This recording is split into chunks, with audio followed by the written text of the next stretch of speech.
Boa noite, YouTube. Boa noite, galera. Então vamos lá. Vamos juntos aqui. Temos mais gente chegando. Hoje a gente vai falar sobre o medo, como eu já disse. O medo é um dos sentimentos primários. A semana passada a gente falou sobre a raiva e a abertura dessa temporada foi uma live bem ampla aí sobre a importância das emoções, as informações que elas nos trazem. Falamos de forma bem generalista sobre as emoções e hoje a intenção é trazer esse tema aqui para vocês sobre o medo, né? Especificamente sobre o medo. A semana passada foi muito legal. Se você não viu a live sobre a raiva, vai lá, assiste, tá no YouTube, tá aqui também no Instagram. Se não tiver o link, me pede, tá? Porque valeu muito a pena. Foi muito legal, eu tive ótimo feedback dessa live. E hoje a gente vai falar sobre o medo. Semana que vem, quem estiver no grupo Penso Logo Existo, ou Sinto Logo Existo, olha o ato falho, Sinto Logo Existo, nosso grupo lá no WhatsApp, a gente escolhe juntos lá numa enquete qual é o sentimento da semana seguinte, né? Tá no páreo aí vergonha, ciúme, sentimentos legais também de sentir, agradáveis como alegria. A gente vai falar sobre nojo, a gente vai falar sobre tristeza, é um outro aí que está vindo também. Então quem não participa ainda do nosso grupo Sinto Logo Existo, entra lá. E quem participa, dá um oi aqui para eu saber se a galera de lá está vindo para cá também.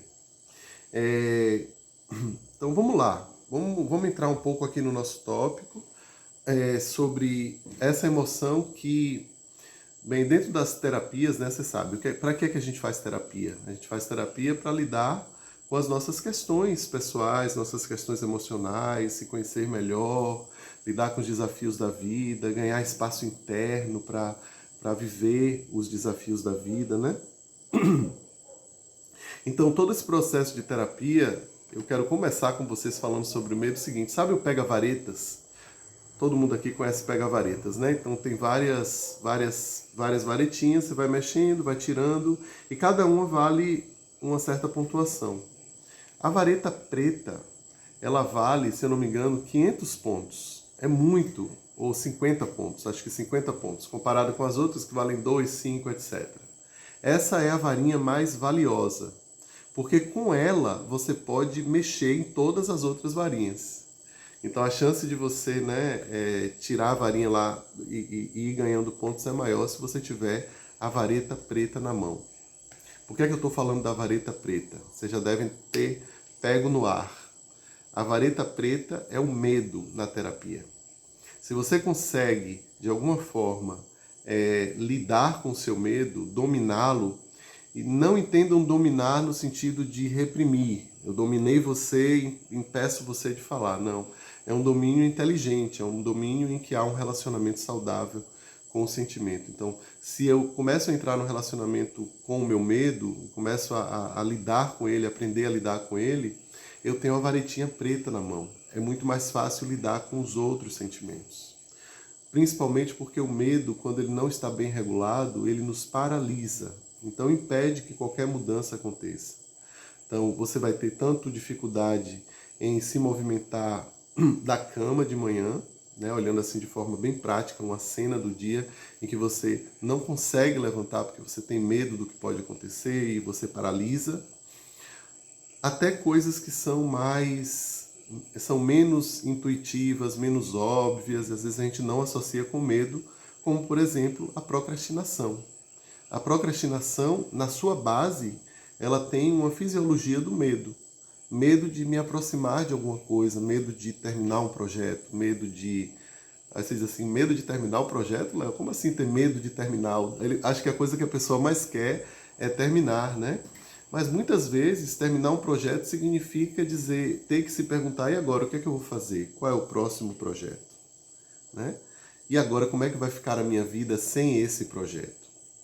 Só para a gente ir entendendo que às vezes não é tão óbvio assim, né? O medo às vezes ele está atuando de forma mais subterrânea em certas atitudes nossas, né? Vergonha, por exemplo.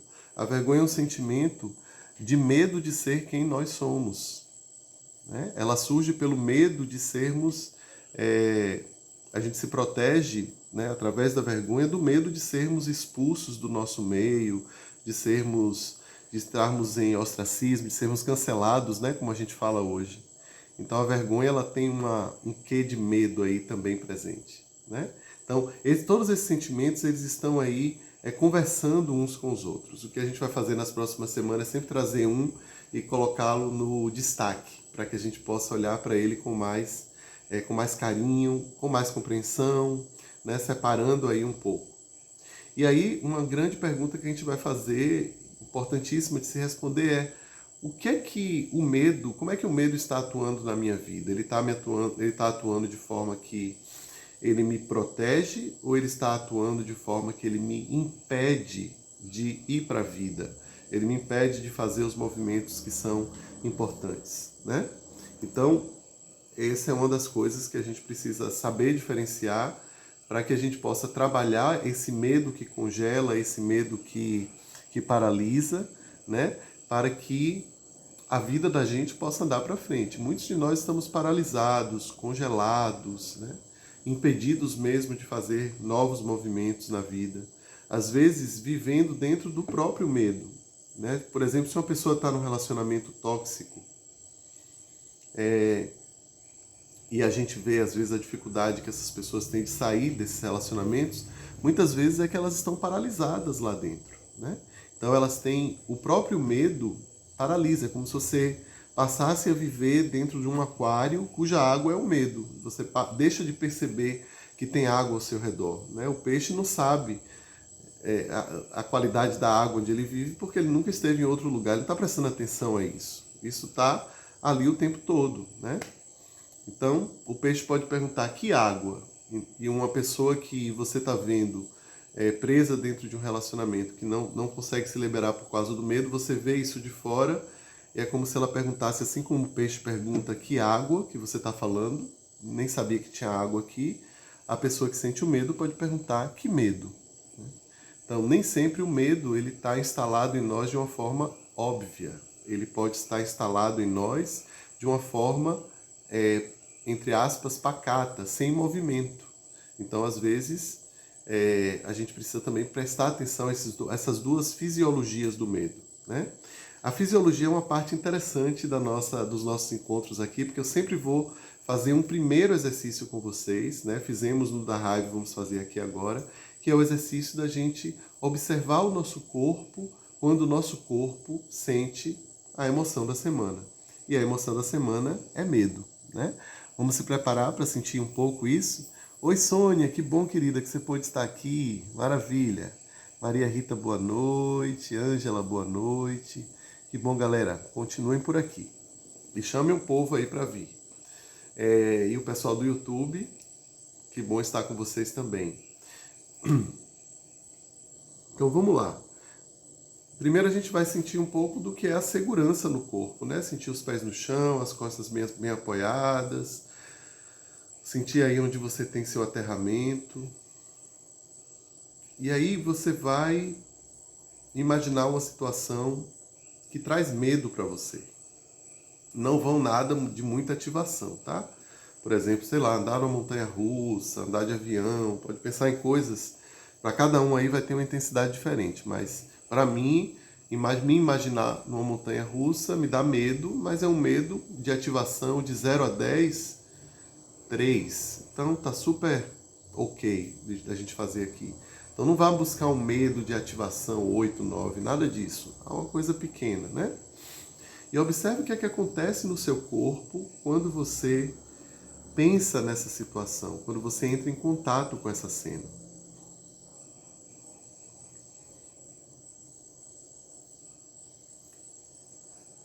Imagina você indo aí para esse lugar de medo. O que é que acontece no seu corpo? Né? Quem quiser já compartilhar comigo, conta aqui. O que é que acontece no seu corpo quando você sente medo? Vou dizer aqui algumas possibilidades, tá? Talvez não tenha tido tempo de você, por exemplo, sentir as mãos suadas, mas essa é uma reação fisiológica ao medo. Coração batendo muito rápido, tensão muscular, né? Pode ser que algumas partes do seu corpo tenham se tensionado, né? Respiração curta, respiração muito rápida, né? dificuldade de falar, o corpo, sentir o corpo travado. Tudo isso é causado aqui, a boca seca, né? Tudo isso é causado por essa fisiologia do medo. O medo, ele vai fazer a gente querer ficar ou muito pequeno, né, para se proteger e não ser visto. Aí a gente está indo aí para o lugar da paralisia. Ou medo também pode fazer com que a gente fuja de um lugar, né? Então, e até mesmo entre em luta, se for o caso. Sempre lembrando que a melhor estratégia geralmente é fugir, porque você não vai se machucar, né? No embate. Mas o medo, ele vai fazer você se proteger, dar um passo atrás, fazer um movimento. O medo saudável, ele vai fazer você dar um passo atrás. Então, se você chega na beira do abismo e olha para baixo e sente medo, o medo saudável vai fazer você dar vários passos para trás e se afastar do perigo. O medo que não é saudável, né? O medo, vamos dizer que talvez até já seja patológico, em alguns casos a gente pode dizer, o medo crônico, esse medo, ele faz com que você paralise, né? Paralise na vida, não consiga se movimentar. Muitas vezes, se paralisar é a melhor coisa a fazer realmente, né? Então, por exemplo, se você vê um urso, entrar em paralisia é o que vai ajudar você a escapar da situação.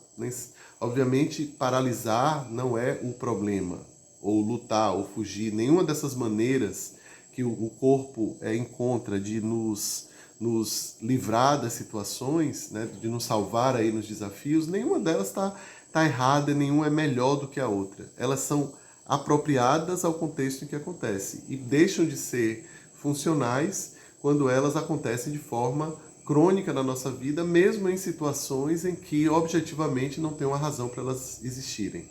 Por exemplo, se você paralisa diante de um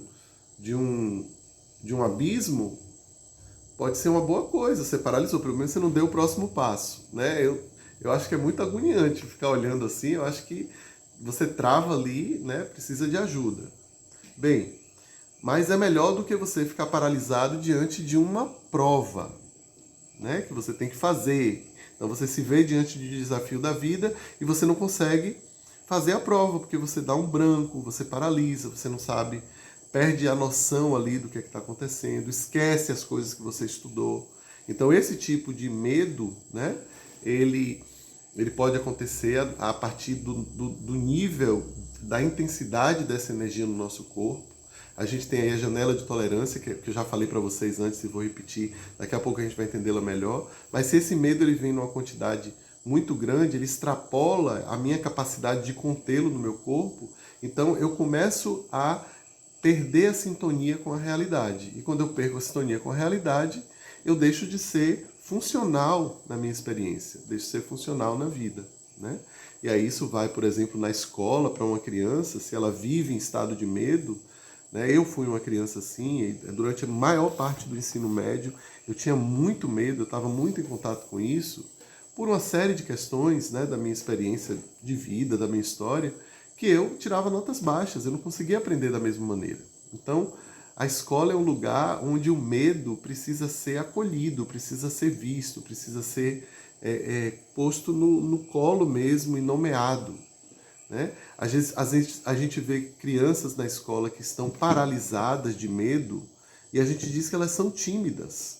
E elas não chamam a nossa atenção no sentido de dizer, talvez Léo mereça uma atenção especial aqui, porque Léo está paralisado de medo. Não, Léo é tranquilo, não dá trabalho, ele fica quietinho ali no canto dele o tempo todo, né?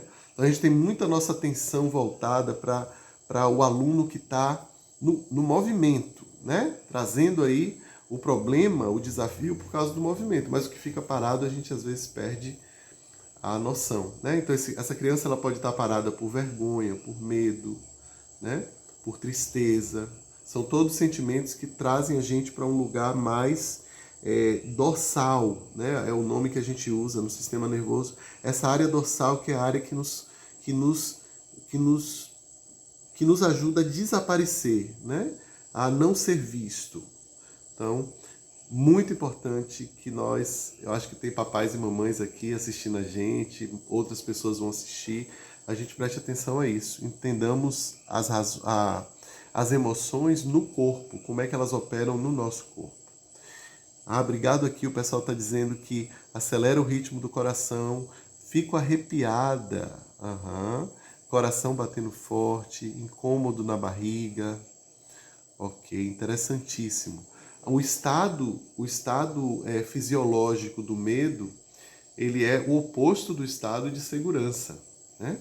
Se dentro do estado, quando o nosso corpo ele está se sentindo seguro, ou pelo menos ele está dentro de uma faixa de segurança, o que é essa faixa de segurança? É uma faixa onde eu posso caminhar, onde eu posso ter a minha experiência do dia a dia, me relacionar com as pessoas, sem que os sentimentos me tirem dessa faixa. Pensa numa faixa de pedestre, né? Você anda ali na faixa de pedestre com certa tranquilidade. É um lugar onde você tem segurança, né? Para andar, faixa de segurança. Mas fora dessa faixa, você está sob risco, né? Fora dessa faixa, você está em perigo.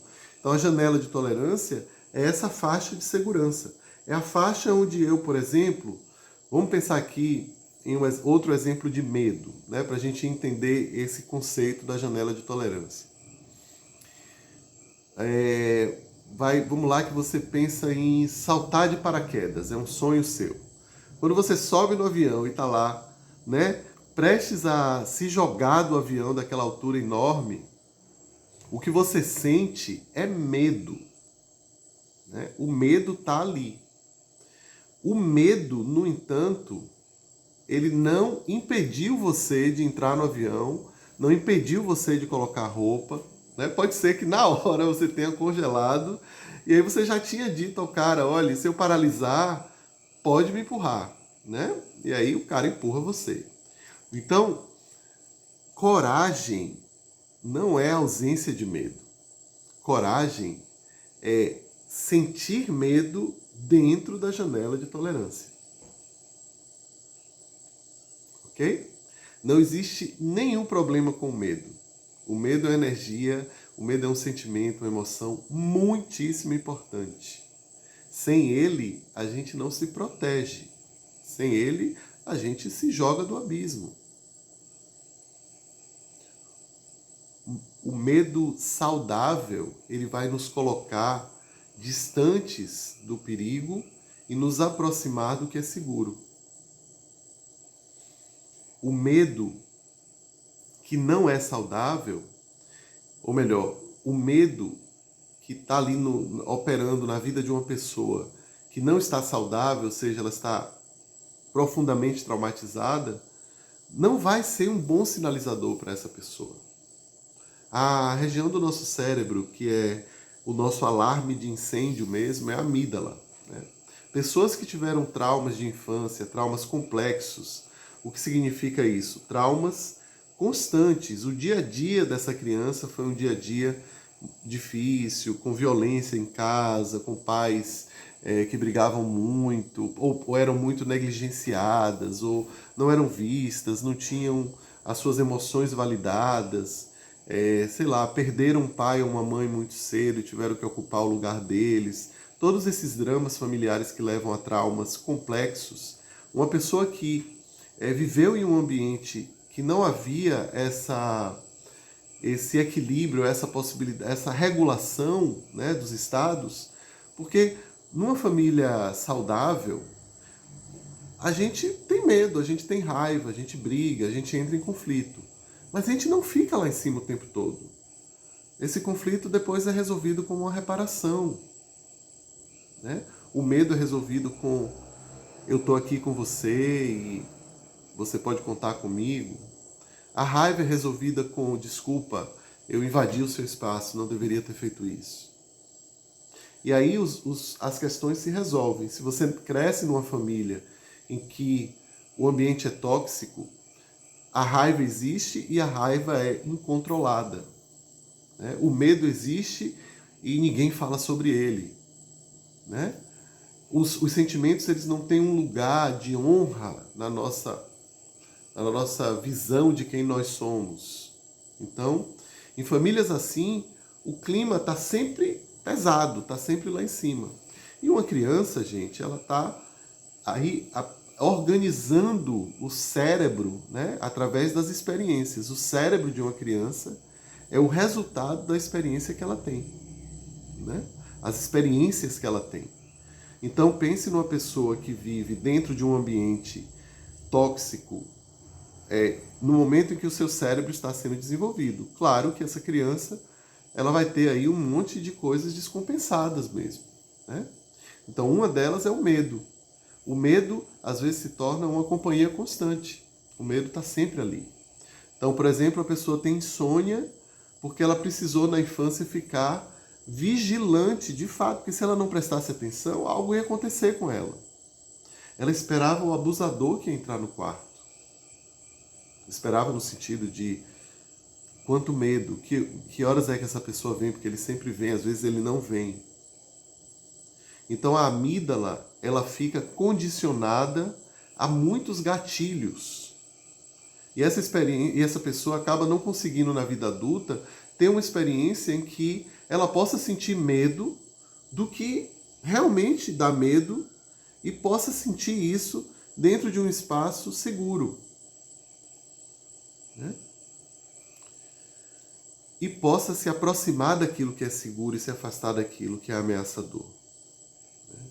Às vezes, a contrafobia é exatamente não perceber, não ter medo, né? Então, não ter medo ou não conseguir, na realidade é isso, ó. Se você vive com muita adrenalina no corpo, a adrenalina é uma marca fisiológica que o seu corpo lê para a existência de medo, né? Então, se você cresceu em um ambiente muito cheio de adrenalina, o seu corpo só vai perceber que está acima vamos dizer assim, do limite, porque com um limite já muito alto. Entende? Se a sua adrenalina é aqui o tempo todo, até você chegar aqui, você já se colocou em perigo. Se você ultrapassa aqui, você está em extremo perigo. Eu estou falando de pessoas que não conseguem perceber o perigo. A ausência de medo. O outro exemplo é uma pessoa que está acostumada com níveis baixos de adrenalina. Qualquer nível de adrenalina, o corpo responde com níveis de adrenalina razoáveis, a depender do medo que está sendo operado ali. Então, se ela vai para isso aqui, o corpo já está dentro de um limite, então ele opera para baixar, né? Então, isso é a janela de tolerância. A gente vai trabalhando essas nuances aí, né? Então, é importante a gente ter esse medo dentro dessa janela de tolerância. Esse é o nosso exercício. Não é nos livrarmos do medo, não é evitarmos o medo, não é repreendermos ou reprimirmos o medo. É admitirmos que essa é uma situação que me traz medo e eu posso estar presente para essa situação com o medo. Ok? Me contem aí. Estão acompanhando bem? Alguém aí tem histórias de medo para contar? Ou maneiras aí diferentes de lidar com o medo? Está fazendo sentido para vocês? Com essa questão da adrenalina, qual é o raciocínio aqui? O nosso corpo ele vai se acostumar.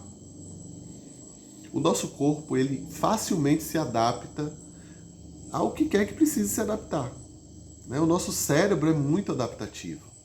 Mas muitas vezes essas adaptações, elas são adaptações que não nos ajudam a sobreviver no mundo que a gente está hoje, né? Por exemplo, se lá atrás, com 5 anos de idade, a sua adaptação foi, sei lá, chorar e... eu conheci uma criança que chorava e o choro dele não dobrava, né? E se hoje você ainda continua precisando utilizar essa estratégia para chamar um cuidador, né? As coisas estão disfuncionais aqui, estão fora de lugar, né? Então é nesse sentido que a gente precisa compreender o medo a partir dessa visão de como podemos estar com o nosso medo na vida adulta, não mais como crianças, né? Ok. Então a gente vai ter aqui dois tipos de medo, né? Um medo que é um medo real, ou seja, tem um leão aqui grunhindo na minha porta e eu estou sentindo medo porque tem um leão aqui. Medo real, não tem nada de condicionado. O outro medo, que é o condicionado, eu posso ouvir um barulho e imaginar um leão, mas o leão não está na porta. Então tem um gatilho que me condiciona a sentir medo de algo que não está objetivamente presente. Aí é que entra a ansiedade. A ansiedade é esse tipo de medo. Na realidade, a ansiedade e o medo, fisiologicamente falando, em termos de funcionamento, porque se você parar para pensar, uma pessoa... Nós vimos juntos agora a fisiologia do medo. Pare para pensar, não é igual quando você está ansioso?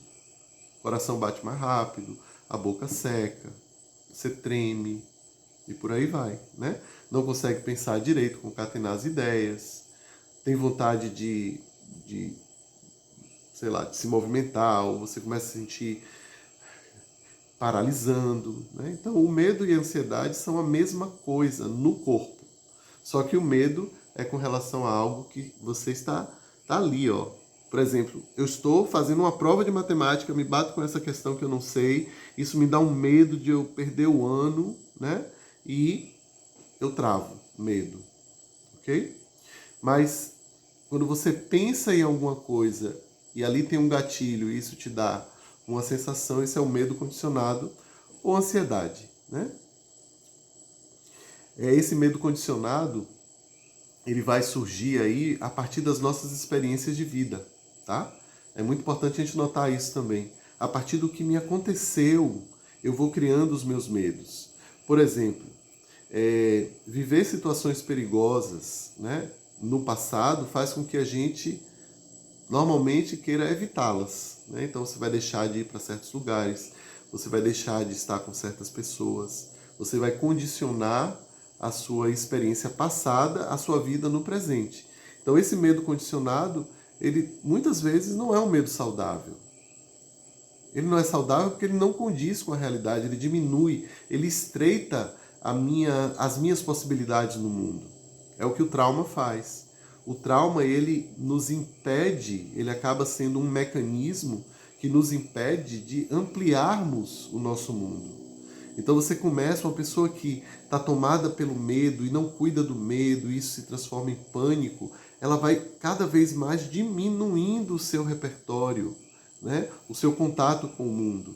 E ela vai cada vez mais, tipo, não saio de casa, porque se eu ponho o pé na rua, eu tenho uma crise de pânico, né? Isso tem muito a ver com esse medo que vai se condicionando a determinadas situações. A terapia de trauma, ela vai fazer essas desensibilizações, né? Você se desensibiliza o sistema nervoso. Então, se você tem medo, por exemplo, de dirigir, você não vai fazer a terapia e no primeiro dia o terapeuta vai botar você para dirigir, simbolicamente falando. Não, você vai imaginar você dirigindo, imaginar você pegando a chave do carro, para que você vá perdendo essa sensibilidade, essa hipersensibilidade, ou seja, esse condicionamento entre a direção e o medo, né? Para mim, direção e medo não se acoplam. Para pessoas que têm esse tipo de fobia, falou em direção, o medo veio junto, né? E por que isso acontece? Pode ser que a outra pessoa, ela tenha tido um acidente de carro dirigindo e isso deixou ela marcada, né? Até esse momento em que ela está, né? Começou a associar as duas experiências. Outras pessoas, como eu, por exemplo, eu tive um acidente de carro muito sério quando eu tinha 1 ano de idade. Já trabalhei muito essas memórias na terapia, mas nunca associei fobia a carro, a dirigir, né? Então, porque de alguma forma essa experiência para mim não me marcou. Né? Você já deve ter ouvido falar, eu sei que vocês são espertos e espertas, estão aqui sempre com a gente, que o trauma não tem a ver com o que me aconteceu, tem a ver com como eu fiquei, como eu me senti, como eu fui acolhido depois do que me aconteceu. Né? Então, esses condicionamentos, eles não têm a ver apenas com o evento. A pessoa, Léo teve um acidente com 1 ano de idade, Maria teve outro com 1 ano de idade. Maria desenvolveu uma fobia e Léo não. Por quê? Porque não é sobre o que aconteceu, mas sobre o que vai acontecer depois na vida dessa pessoa e como ela vai ser acolhida. Ok? Então nunca diga para uma pessoa, não faz sentido você ter medo disso. Né? É por isso que a gente bate muito nessa tecla. A autenticidade, a verdade, a autonomia só se conquista através do sentir. O sentir tem que ser respeitado no outro. Então eu não posso dizer, não entendo porque você tem medo dessa barata voadora. Que bobagem o seu medo. Isso é... Um dia isso vai ser considerado algo muito sério de se dizer a uma pessoa. Talvez até criminalizado. Né?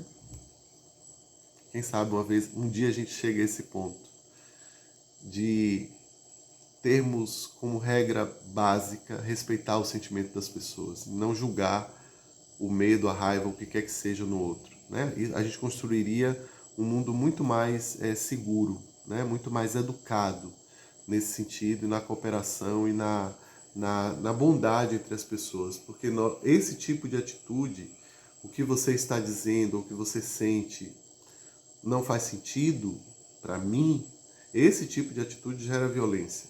Esse tipo de atitude gera insegurança. Esse tipo de atitude faz com que as pessoas entrem em conflito umas com as outras e consigo mesmas. Esse tipo de atitude faz com que as pessoas se envergonhem de quem elas são e nunca possam mostrar para o mundo o seu verdadeiro valor, os seus verdadeiros talentos, né? O seu propósito de vida. E se tem uma coisa que a gente está precisando no mundo, é de pessoas que estejam conectadas consigo mesmas a ponto de entregarem para o mundo o presente que elas vieram entregar. A gente precisa de trabalhadores e trabalhadoras, né, com esse movimento interno. E quando eu digo para uma pessoa que o medo dela não faz sentido, eu estou tirando dessa pessoa a possibilidade dela ser ela mesma. E se eu fizer isso, gente, com uma criança, se eu fizer isso com um adolescente, a marca que você pode deixar nesse ser humano é ainda muito mais profunda, né? Então, cuidado com as suas palavras, cuidado com as nossas palavras, né? Deixa eu me incluir aqui nisso. Porque a gente está muito inserido numa cultura em que dizer esse tipo de coisa é normal. Há 10 anos atrás, dizer certas coisas era absolutamente normal. Fazer, por exemplo, comentários sobre o corpo de uma pessoa, o corpo de uma mulher. Se você assiste novelas de 10, 15 anos atrás, e você ria disso. Será que daqui a 15 anos a gente vai também dizer assim, poxa, em 2025 a gente olhava para as pessoas e dizia que o medo que elas estão sentindo é uma bobagem. E todo mundo achava normal fazer isso. Será?